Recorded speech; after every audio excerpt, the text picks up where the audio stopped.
오늘 본문은 어떤 율법 교사가 예수님을 시험하고자 하는 그런 마음으로 선생님 내가 무엇을 하여 영생을 얻으리까라는 이 질문으로 시작을 하죠.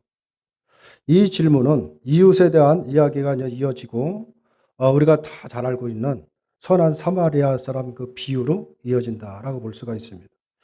뭐 교회를 다니는 사람 치고 이 선한 사마리아 사람의 비유를 모르는 사람은 없죠. 특별히 또 주일학교나 중고등학교, 중고등부에 보면 특별히 이제 성탄절을 맞이하면 오늘 이 본문의 내용을 그 대본으로 해서 연극을 많이 하게 됩니다. 그래서 선한 사마리아 사람의 그 비유를 많이 연극을 하게 되는데 그런데 그렇게 유명한 내용인 반면에 이 이야기가 너무 그 결론은 뭐냐? 어떤 윤리적인 실천으로 결론을 맺는다는데 항상 사실 문제가 있습니다. 예수님이 이 말씀을 비유로 주실 때는 우리들에게 어떤 도덕적인 윤리적인 실천을 하라고 주신 내용은 아닐 것은 분명한 것입니다. 우리가 좀 더 깊이 예수님이 오늘 특별히 가서 너도 이와 같이 하라고 하는 이 말씀을 깊이 새기면서 무엇을 우리에게 요구하시는 걸까를 우리가 한번 생각해 보려고 하는 것입니다. 그리고 본문의 마지막 구절을 보면 37절을 보면 이르되 자비를 베푼 자니이다. 예수께서 이르시되 가서 너도 이와 같이 하라 하시니라 라고 이렇게 말을 하고 오늘 본문을 끊으려는데 여기서 너도 이와 같이 하라는 예수님의 말씀을 되게 사마리아 사람처럼 자비를 실천하는 의미로 우리가 받아들이고 있는 것입니다. 그러니까 우리가 거기 수준에 머물고 있다라는 것인데 우리가 한번 조금 더 생각을 해보려고 합니다. 결국 선한 사마리아 사람에 대한 이야기는 어려운 일을 당한 이웃에게 자비를 베푸는 그 일을 실천하라는 도덕적인 교훈으로 끝을 내는데 그리고 많은 사람들이 이러한 교훈적 내용을 통해서 사실 이런 내용을 들으면 우리가 도전을 받죠. 또 은혜도 받습니다. 그렇구나. 진정한 이웃이 무엇인가를 우리가 바로 생각하고 바로 이웃의 모습으로 살아가야 되지 않는가라는 생각도 하고 이렇게 불쌍한 이웃을 그런 자비를 베푸는 일을 실천하지 못한 것 때문에 스스로 또 양심의 가책도 받게 하는 것이 어떻게 보면 오늘 본문의 내용이다라고 볼 수가 있습니다. 하지만 예수님께서 이러한 도덕적 교훈을 주시기 위해서 이 이야기를 하셨는지에 대해서는 우리가 좀 생각을 해봐야 됩니다. 또 한 가지 우리가 짚고 넘어가야 될 문제는 뭐냐면 과연 우리가 이 사마리아 사람처럼 그렇게 자비를 베풀 수 있는 사람이냐라는 것이 이 부분도 우리가 생각을 해야 됩니다. 사마리아 사람의 행동은 누가 봐도 본받을 만한 행동이죠. 누가 봐도 정말 대단하다라고 할 만큼 이렇게 존경을 받고 본받을 만한 것은 분명합니다. 하지만 우리에게는 사실 그렇게 그런 것을 실천할 능력이 사실 없다는 것입니다. 물론 우리의 주변에 보면 자신을 희생해 가면서 남을 돕고 정말 어려운 사람들을 찾아가서 일생을 헌신해 가면서 자신의 삶을 희생하는 그런 사람들도 우리가 주변에서 사실 많이 보게 됩니다. 그런 사람들 보면 우리가 자비를 실천할 수 없는 실천할 수 있는 능력이 없다는 말이 과연 납득이 안 되는 것은 분명하죠. 왜 저런 사람도 저렇게 하는데 왜 우리가 못하겠느냐? 그렇게 우리가 충분히 도전을 받을 수는 있는 것입니다. 그러나 우리가 생각할 것이 하나가 있는데 그것은 뭐냐면 강도 만난 자가 유대인이라는 사실인 것입니다. 이 부분을 우리가 생각해야 됩니다. 오늘 본문은 강도 만난 자가 유대인이라는 사실에 어떤 직접적인 언급은 없지만은 오늘 30절에 보면 30절에 이런 말씀을 하죠. 어떤 사람이 예루살렘에서 여리고로 내려가다라는 이런 말한 것을 보면 이 강도 만난 사람은 유대인이 분명하다라고 우리가 추측이 가능한 것입니다. 유대인과 사마리아 사람 관계가 어떠했는지를 우리가 너무나 잘 알고 있죠. 사실 유대인은 이 사마리아 사람들을 사람으로 생각을 하는 짐승처럼 개돼지처럼 생각하는 것이 유대인들이 사마리아 사람들을 바라보는 시각이다라고 볼 수가 있죠. 그러다 보니까 사마리아 사람은 유대인들에게 대해서 뭐 감정이 좋겠습니까? 그들도 마찬가지로 자신들을 그렇게 좋게 보지 않는 그 유대인을 향해서 사실 사마리아 사람들이 좋은 감정을 갖는 것은 아니다라는 것을 우리가 충분히 이해할 수가 있는 것이죠. 그렇게 보면 사마리아 사람이 강도 만난 유대인에게 자비를 베풀고 도왔다라는 것은 인간의 감정과 어떤 관계를 모두 초월한 채 다만 강도를 만난 바로 그 사람의 처지를 불쌍히 여겼다는 사실인 것입니다. 이 부분인 것이죠. 그렇게 불쌍히 여겼기 때문에 가능한 일이다라고 볼 수가 있는 것입니다. 우리는 과연 이러한 실천을 우리가 할 수 있느냐라는 것입니다. 우리는 이웃을 항상 생각할 때 나와 관계가 좋은 사람을 나의 이웃이다 이렇게 생각을 하고 있죠. 관계가 좋지 않고 미워하는 감정이 있는 사람을 절대로 이웃으로 생각을 하지 않습니다. 우리가 어떻게 보면 대적할 사람으로 생각을 하게 되고 나하고는 관계가 없는 사람처럼 이렇게 생각을 한 것이 우리들의 생각이죠. 바로 이런 것이 우리들이기 때문에 사마리아 사람과 같이 그런 실천을 우리에게는 불가능할 수밖에 없다라고 말할 수밖에 없는 것입니다. 따라서 이 이야기는 사마리아 사람처럼 자비를 실천하자는 도덕적 결론으로 맺어서는 안 된다라는 것이죠. 여기에는 예수님의 우리에게는 분명히 요구하시는 분명한 주님의 뜻이 있다는 사실을 우리가 생각을 해야 됩니다. 예수님이 사마리아 사람 이야기를 하신 것은 달래 이야기를 할 것이 아니라 어떤 율법교사가 무엇을 하여야 영생을 얻을 수 있습니까? 라는 이 질문으로 시작이 됐다라고 볼 수가 있죠. 따라서 사마리아 사람의 이야기라는 것은 이 질문과 연결해서 우리가 이해를 해야 되는 것입니다. 그런데 이 예수님이 질문한 이 율법교사는 진심으로 영생을 얻을 수 있는 어떤 실천적인 문제를 알고 싶어서 질문을 한 것이 아닌 것입니다. 25절에서 말씀한 것처럼 예수님을 시험하는 것이 목적이다라고 볼 수가 있는 것이죠. 예수님을 시험하고자 했다라는 것은 여러 가지 우리가 해석을 할 수가 있죠. 예수님에게 아주 이렇게 난처한 질문을 해서 정말 예수님의 율법에 대해서 잘 알고 있는지를 시험할 수도 있는 것이고, 아니면은 예수님을 시험해서 예수님을 아주 곤란하게 곤경에 빠뜨리기 위한 그런 목적으로 시험을 할 수도 있습니다. 또 아니면 질문을 해서 어떤 트집을 잡으려는 목적으로 예수님을 시험했다라고 볼 수가 있죠. 이 율법 교사는 이미 무엇을 해야 영성을 얻을 수 있는지에 대한 답을 이미 갖고 있습니다. 갖고 있으면서도 예수께 그 같은 질문을 했다라고 이렇게 볼 수가 있는데, 평소 율법을 무시하는 그 예수라는 사람이 또다시 율법을 무시하는 답을 한다라고 한다면 그것을 빌미로 삼아서 예수님을 공경에 빠뜨리려고 하는 그런 의도가 충분히 있다라고 볼 수가 있는데, 유대인에게 있어서 영생의 길이라는 것은 뭐냐? 그들이 지금 율법교사뿐만 아니라 유대인들이 갖고 있는 영생의 길이라는 것은 오직 율법 안에 있는 것을 말하고 있습니다. 오직 율법을 실천하는 데 있다라는 것이 바로 유대인들이 갖고 있는 생각이라고 볼 수가 있습니다. 율법을 통해서 영생에 이른다는 생각 때문에 누구든 율법을 무시하고 다른 것을 영생의 길로 제시한다라면 그 유대 사이에서는 이단으로 바로 취급받을 수밖에 없는 것입니다. 율법 교사가 바로 이것을 노렸다라고 볼 수가 있는 것이, 이것을 노리고 예수님을 지금 시험하면서 질문을 했다라고 볼 수가 있는데, 그래서 그런지 26절에 예수님은 율법 교사에게 바로 대답을 하시지 않죠. 그것이 뭔가를 바로 대답하지 않고 26절에 보면 율법이 무엇이라 기록되었으며 네가 어떻게 읽느냐라고 이 반문을 하십니다. 만약 누군가가 우리들에게 무엇으로 영생을 얻을 수 있습니까? 라고 우리에게 만약에 질문을 한다면 우리가 무엇으로 구원을 받습니까? 그거죠. 질문한다면 우리들은 어떻게 대답하시겠습니까? 누구나 다 예수를 믿는 사람이라고 한다면 주 예수 그리스도를 믿어야 영생을 얻을 수 있습니다. 라고 답하는 것은 분명할 것입니다. 왜냐하면 그것이 답이기 때문에 그런 것입니다. 그런데 예수님은 그렇게 대답을 하시지 않는다라는 것이죠. 그런데 왜 예수님이 이런 대답을 하시지 않는가라는 것은 이 율법 교사의 마음을 알고 있었기 때문이다라고 볼 수가 있죠. 무엇을 하여야 영생을 얻을 수 있는가라는 이 질문을 보면 율법 교사는 바로 영생을 자신의 실천으로 얻을 수 있다는 생각을 이미 하고 있는 것입니다. 그 실천은 뭐냐? 바로 율법을 실천함으로 인해서 영생을 얻을 수 있다라고 이렇게 생각을 하고 있는 것이죠. 다시 말하면 영생을 얻을 수 있는 가치 있는 어떤 실천이 따로 있다라고 생각을 하고 있는 것입니다. 그래서 이것은 바로 율법 교사뿐만 아니라 유대인들의 공통적인 생각이다라고 볼 수가 있는데, 이러한 생각에 이런 생각을 갖고 있는 율법 교사에게 만약에 예수님이 나를 믿으라 그러면 영생을 얻을 수 있다라고 대답을 한다라고 한다면 과연 율법 교사의 반응이 어떻겠느냐라는 것입니다. 예수 자신을 믿는 것이 율법을 실천하는 것보다 더 가치 있는 것을 여기는 예수님의 그 말을 분명히 트집을 잡고 거기에 이유를 달고 공경에 빠뜨릴 것은 분명한 것입니다. 이것이 바로 예수님을 시험할 그 목적을 갖고 있는 그 율법 교사의 마음이다라고 볼 수가 있는 것입니다.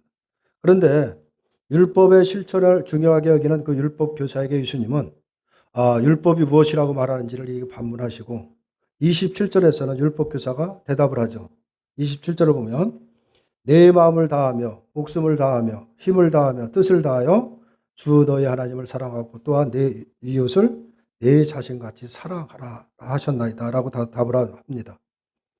마태복음을 보면 똑같은 비슷한 내용이 있는데 어느 율법사가 역시 예수님을 시험하기 위해서 어느 계명이 큰지를 물어보는 내용이 있습니다. 그때 예수님이 답을 하시는데 그 답이 오늘 율법 교사가 한 내용과 똑같다는 것을 알 수가 있습니다. 그러니까 예수님이 그 답을 하는 걸 보면은 오늘 율법 교사의 대답이라는 것은 대단히 바른 대답이다라고 볼 수가 있는 것입니다. 율법에는 수많은 규례들이 있죠. 많은 규례들이 있고 그 규례들을 실천하며 살아가는 것입니다.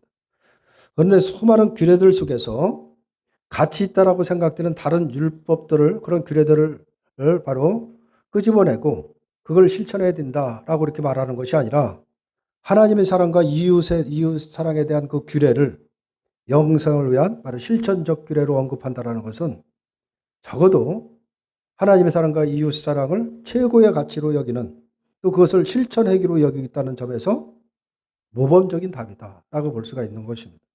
그래서 예수님은 그 대답을 듣고 28절에서 말씀하시죠. 내 대답이 옳도다. 이를 향하라. 그러면 살리라. 라고 답을 주십니다. 예수님이 이 같은 대답, 이 말씀에 29절에서 율법교사가 또다시 질문을 하는데 그러면 그 내 이웃이 누구입니까? 라고 이렇게 묻는 것입니다. 사실 이 물음의 의도는 자신을 좋게 보이기 위해서 질문을 한다라고 합니다. 사실 율법교사가 이제 예수님에게 그 대답을 들었으면 이 질문을 할 이유가 사실 없습니다. 가서 그렇게 살면 되는 것인데 다시 이 질문을 한다라고 보는데 이미 그가 이웃이라고 하는 생각하는 사람이 이미 결정되어 있습니다. 그런데 이 질문을 한다는 것은 자신이 어떤 존재인지를 좀 부각시키고 싶은 어떤 그런 마음이 있지 않나 우리가 추측할 수가 있는데 그래서 이 질문을 통해서 율법교사는 자신의 영생에 대해 관심이 있고 이웃 사랑을 실천할 그런 분명한 의지를 자신이 보여줌으로 인해서 자신의 괜찮은 그런 사람을 과시할 목적이 숨겨져 있다라고 볼 수가 있습니다. 그리고 내 이웃이 누군가에 대한 질문에 답을 하신 것을 바로 오늘 사마리아 사람의 비유다라고 볼 수가 있어요. 그래서 그 사마리아 사람의 비유를 쭉 드는 이유는 그 지금 율법교사에게 네가 생각하는 그 이웃, 네가 바라보는 그 이웃의 범위라는 것이 네가 대단히 잘못됐다라는 것을 지금 지적하고 있다라는 것을 알 수가 있습니다. 그래서 그 비유를 말씀하시고 36절에서 예수님이 율법교사에게 말씀을 하시죠. 네 생각에는 이 세 사람 중에 누가 강도 만난 자의 이웃이 되겠느냐라고 이렇게 마지막으로 묻습니다. 그때 율법교사는 자비를 베푼 자이다라고 이렇게 대답을 하죠. 아마 이 대답을 누구나 예수님의 비유를 들으면 누가 이 강도 만난 자의 이웃이 되겠느냐고 묻는다라면 누구나 다 사마리아 사람입니다라고 대답해야 될 것은 분명합니다. 그런데 이 율법교사는 사마리아 사람이라는 얘기를 안 하고 바로 자비를 베푼 자이다라고 대답을 하는데 아마 그 이유는 자신의 자존심이 상하는 일이 있기 때문에 그렇지 않나 생각이 되는 것이죠. 왜냐하면 예수님이 이야기하는 그 비유를 들은 그 이야기 내용에 등장하는 사람이 있죠.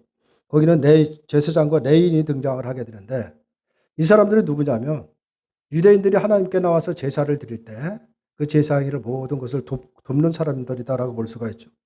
그래서 다른 사람들에게 모범이 되어야 될 위치에 있는 어떻게 보면 존경을 받는 사람들이다라고 볼 수가 있습니다. 그런데 그들이 강도를 만난 사람을 도와주지 않고 피해갔고 오히려 유대인들이 더러운 존재로 여기는 그 사마리아 사람이 도와줬다는 것이 그 예수님의 말씀인 것입니다. 그렇기 때문에 사마리아 사람이 강도 만난 자의 이웃입니다라고 말한다면 거기에 제사장과 레위인은 자비가 없는 매정한 사람이 되는 것이고 사마리아 사람은 그보다 훌륭한 사람으로 인정이 되기 때문에 그런 것입니다. 그래서 그것이 싫어서 자비를 베푼 자이다라고 이렇게 대답을 한 것이 아닌가 생각이 드는 것이죠. 이러한 율법교사에게서 볼 수 있는 것이 있습니다. 이 지금 대답에서 예수님이 그 대답에서 지금 드러내려고 하는 것이 뭐냐면은 그것은 바로 뭐냐면 자기 세계에 갇혀 있는 인간의 현실이 무엇인가를 그대로 보여주고 있는 것입니다. 이것은 뭘 말하느냐면 모든 기준은 자신을 두고서는 모든 것을 결정한다라는 것입니다. 이웃을 결정하든 무엇을 결정하든 자신을 기준으로 해서 모든 것을 판단하는 그런 자기 세계에 갇혀있는 인간의 현실이 무엇인가를 이 율법교사를 통해서 드러내고 있는 것입니다. 율법교사는 예수님이 질문하는 그때부터 이미 자기가 옳았음을 계속 나타나고 있는 것입니다. 율법교사가 비록 영생의 문제를 질문을 했지만 그런 영생을 얻을 수 있는 길을 그거에 대해서 알고 싶어서 질문한 것이 아닌 것입니다. 그것이 아니라 자기의 의를 과시하고자 하는 어떤 그런 목적이 있다라고 볼 수가 있는데, 그래서 율법 교사가 말한 율법대로 행하라는 이 말씀을 들었으면 돼도 돌아가지를 않고 계속 질문을 했다라고 볼 수가 있죠. 내 이웃이 누구입니까? 라는 이 질문은 자신을 중심으로 한 그 이웃의 범위를 묻고 있는 것입니다. 나를 기준해서 과연 이웃이 어떤 범위에까지 있는 것인가를 묻는 것이죠. 과연 이웃과 이웃이 아닌 그 경계가 어떤 것인지를 말해달라라고 이렇게 질문했다라고 볼 수가 있는데, 이것은 율법교사 또 뿐만 아니라 오늘날 이 시대를 살아가는 우리들이 생각하는 이웃에 대한 개념이다라고 볼 수가 있는 것입니다. 우리가 이웃이라는 것도 항상 어떤 설을 두고 생각하는 그런 것이 우리들에게 있다라고 볼 수가 있는데, 이웃사랑을 말할 때 우리는 늘 이웃을 어떤 사랑의 대상으로 늘 생각을 하는 것입니다. 그래서 어려운 사람이 있으면, 어려운 이웃이 있으면 찾아가서 그를 돕는 것이 이웃사랑을 실천했다라고 우리가 늘 생각을 하죠. 하지만 겨우 그런 정도의 실천으로 인해서 영생을 얻을 수 있느냐라는 것입니다. 이 부분을 생각해야 되는 것이죠. 율법교사가 하나님 사랑과 이웃의 사랑을 율법으로 말했을 때 예수님은 이를 행하라, 그리하면 살리라 라고 이렇게 말씀을 하십니다. 이 말은 하나님의 사랑과 이웃사랑을 행하면 영생을 얻을 수 있다는 뜻이 되는 것입니다. 그런데 그 이웃사랑이 바로 어려운 이웃이 있으면 가서 도와주는 그런 수준이 있겠느냐라는 것이죠. 그건 아닐 것이다 라는 것을 우리가 깨달아야 됩니다. 영생이라는 것은 우리의 행함으로 얻어질 수 있는 것이 아닌 것입니다. 다시 말해서 구원이라는 것은 우리의 행함으로 얻어지는 것이 아닌 것입니다. 물론 율법을 다 행하면 그것으로 영생을 얻을 수 있는 것은 사실입니다. 그러나 어떤 누구도 그런 방식으로 구원을 받는, 영생을 얻는 사람은 없다는 것이죠. 다시 말해서 어떤 누구도 그 율법을 다 실천할 수 있는 사람은 존재하지 않는다라는 것을 말하고 있는 것입니다. 그래서 이 말은 결국 뭘 말하느냐면 누구도 하나님의 사랑과 이웃사랑이라는 그 규례를 행할 수 없다라는 것을 말하고 있는 것입니다. 그러므로 사마리아 사람의 이야기를 우리가 그대로 받아들여서 기독교인의 어떤 윤리적 규범으로 자라게 된다라고 한다면 그것 또한 바로 하나의 율법으로 우리에게 작용할 뿐이다라는 사실을 우리가 깨달아야 되는 것입니다. 그것이 어떤 윤리적 규범으로 우리가 생각을 한다라고 하면 또 하나의 우리가 무거운 짐을 하나 지고 있는 것이다 라는 사실을 우리가 기억해야 되는 것입니다. 예수님의 이야기는 이웃에 대한 우리의 고정관념을 깨트리는 것입니다. 그것이 오늘 사마리아 사람의 비유다라고 볼 수가 있는 것이죠. 율법교사에게 이웃이라는 것은 율법을 지키고 할례를 받은 바로 자기를 행한 자기 동족을 가리키는 것입니다. 그 유대인들을 가리켜서 자기들의 이웃이다 이렇게 생각을 하는 것이죠. 자신을 중심으로 이웃과 원수를 분명히 구분을 하고 있다라고 볼 수가 있죠. 하지만 예수님은 이 모든 고정관념에서 벗어나서 이웃이 되어주라고 말씀을 하고 있는 것입니다. 자신의 틀을 벗어버리고 내 생각을 다 들여놓고 내가 가서 이웃이 되어주라는 것을 지금 말씀을 하고 있는데, 다시 말해서 이웃의 범위라는 것은 애초부터 존재하지 않는다라는 것을 지금 말씀을 하고 있는 것입니다. 그런데 우리가 인간이 항상 자기를 기준해서 그 범위, 이웃이라는 범위를 정해놓고 누구는 섬기고 누구는 배척할 존재로 늘 생각하며 살아간다라는 것입니다. 사마리아 사람에게 강도를 만난 사람은 자신을 더러운 존재로 여기는 유대인이었다라는 것이죠. 일반적인 이웃에 대한 개념으로 생각한다면 그 사람을 도와주지 않고 그냥 지나쳐도 전혀 거기에 대해서 뭐 어떤 지탄받을 일이 아닌 것입니다. 자신 동족인 유대인들도 다 피하고 갔는데 그 자신을 더럽다는 존재로 여기는 그 유대인들에게 뭐 도움을 안 주고 지나치는 것은 당연한 일일 수도 있는 것입니다.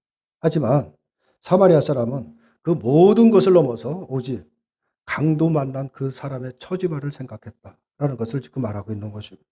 그리고 그를 불쌍히 여긴 것입니다. 결국 사마리아 사람의 자비라는 것은 강도 만난 사람을 불쌍히 여겼기에 자연히 나타나는 그런 행위다라는 것을 말씀을 하고 있는 것입니다.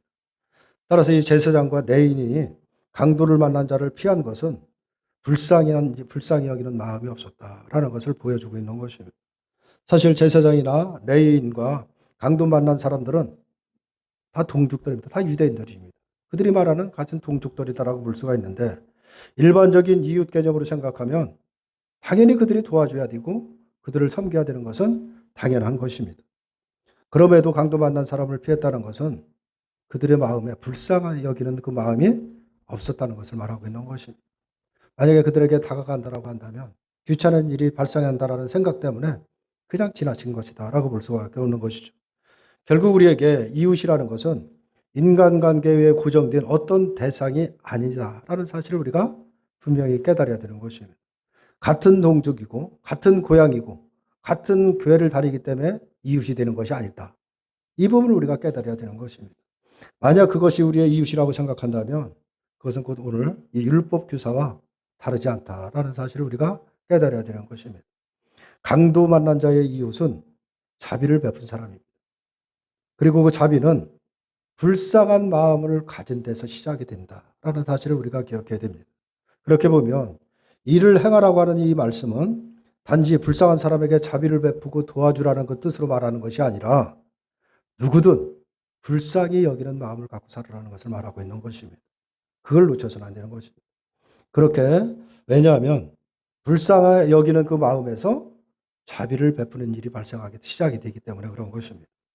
하지만 인간의 불쌍함이라는 것은 우리가 생각할 때 늘 우리가 처해 있는 환경, 어떤 그런 형편에 따라 형편을 가지고 우리가 불쌍하다 이렇게 생각하는데 그런 걸 말하고 있는 것이 아닌 것입니다. 오늘 특별히 강도 만난 그 사람이나 그를 도와준 이 사마리아 사람을 지금 비유를 드는 이유는 그 처지가 불쌍하다는 것, 그리고 환경이 불쌍하다는 것을 지금 말하기 위해서 한 것이 아니다라는 사실을 먼저 우리가 생각을 해야 되는데, 강도 만난 사람이 거의 죽게 된 것처럼 바로 인간의 실상이 바로 누군가의 도움이 아니면 죽어야 되는 그런 실상이라는 것을 지금 강도 만난 자를 통해서 보여주고 있는 것입니다. 강도 만난 자가 바로 인간의 실상이라는 것을 보여주고 있는 것입니다. 누구미 도움이 아니면 살아날 수 없는 그런 존재다라는 것을 말하고 있는 것입니다. 따라서 우리는 불쌍히 여기고 자비를 베푼 사마리아 사람을 바로 우리를 불쌍히 여기시고 자비를 베푸신 예수님에게서 찾을 수 있는 것이다 라고 볼 수가 있는 것입니다. 오늘 강도를 만나 바로 죽게 된, 그리고 그 사람이 바로 우리들을 말하고 있는 것이고, 바로 그에게 다가가서 자비를 베푼 사람, 그 사마리아 사람이 바로 예수님을 지금 말씀을 하고 있는 것이다 라고 볼 수가 있는 것입니다. 그래서 그것을 우리는 예수님의 그 사랑에서, 그 자비에서 우리가 배워야 되고 찾아야 되는 것입니다. 바로 그리고 무엇보다도 자신이 불쌍한 존재임을 아는 사람이 불쌍히 여기신 예수님의 자비하심을 알 수가 있다라는 것을 우리가 생각해 본다면, 이웃이 되어줄 수 있는 사람이 누구냐? 그 바로 이웃이 되어줄 수 있는 사람은 다른 사람이 아니라 자신의 불쌍함에서 예수님의 자비를 알게 된 바로 이 성도라는 것을 알 수가 있는 것입니다. 이러한 성도가 이웃이 되어줄 수 있다라고 볼 수가 있는 것입니다.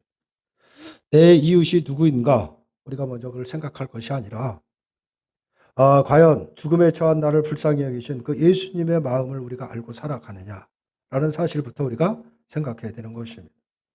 그리고 나를 불쌍히 여기신 예수님의 자비하심으로 우리가 구원을 받았음을 우리가 생각하고 바로 그 은혜에 감사하는 그 믿음으로 행하는 것, 그것이 바로 이웃이 되어주는 것이다 라는 것을 말씀을 하고 있는 것입니다. 그렇다면 우리가 예수를 믿는다는 것, 이 부분은 우리에게 나타나야 될 것이 바로 다른 것이 아니라 불쌍히 여기는 마음이 있어야 된다라는 사실을 것입니다.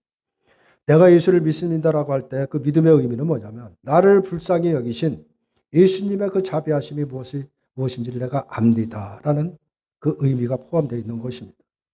그러면 너도 이와 같이 하라는 이 말씀은 불쌍히 여기는 마음을 가지고 그 마음을 가지고 살아가라라는 것을 말씀을 하고 있는 것입니다. 불쌍히 여기는 이 마음이 있는 것을 보여주는 것, 그것이 바로 구원받은 영생을 가진 사람들, 이 성도들이 해야 될 일이다라는 것을 말하고 있는 것입니다. 그런데 이 유대인들은 그런 마음이 없는 것입니다. 왜 그렇게 불쌍한 마음이 없느냐? 그것은 자기들은 너무나 잘하고 있기 때문에 그런 것입니다. 율법을 실천하고 있고 자신의 신앙생활을 대단히 잘하고 있다라고 스스로 생각하기 때문에 그런 것입니다. 그렇기 때문에 자신들을 강도 만난 자로 여기질 않는 것입니다. 자신들을 훌륭한 신앙이라고 생각하기 때문에 자신들의 자부심을 갖고 살아간다라고 볼 수가 있는 것이요. 그래서 그들이 죄인이라고 생각하는 사람들에게는 아주 철저하게 배격하는 그 반응을 보이는 사람들이 누구냐? 유대인들이다라는 것을 말하고 있습니다. 자신들이 불쌍히 여김을 받은 그런 경험이 없다라고 볼 수가 있는 것이죠. 그렇기 때문에 불쌍히 여길 줄을 모르는 것입니다. 바로 항상 자기가 옳은 것을 보여주려고 그렇게 살아가는 사람들이 바로 유대인들인데, 어쩌면 이 시대를 살아가는 우리들의 모습이 그 모습이 아닌가 우리가 생각을 해야 되는 것입니다.